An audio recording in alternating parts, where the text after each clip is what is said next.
La història de l'ànec. L'ànec era ràpid, l'ànec era vertiginós, travessava la catifa com una exhalació. Guanyava les curses, despertava emocions, perquè era la joguina més veloç. La furgoneta, el tractor, el camió de bombers mai no aconseguien arribar als primers. L'ànec era imbatible en aquests afers, perquè era la joguina més veloç.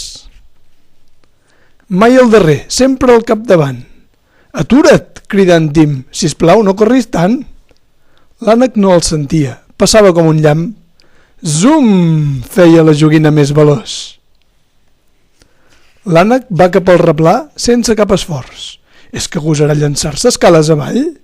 A l'os, el tractor li fa por el terrabastall. Ves amb compte, joguina veloç.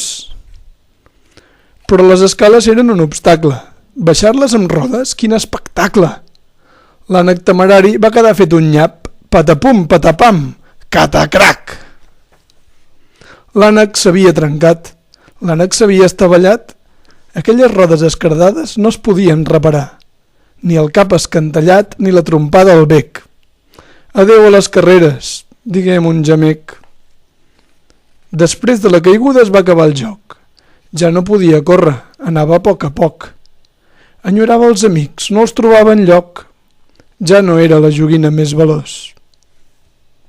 Però mira, el camió passa com un llampec i a la meta l'ànec amb la bandera al bec rep el guanyador amb un nyec, nyec, nyec. Visca, visca la joguina més veloç!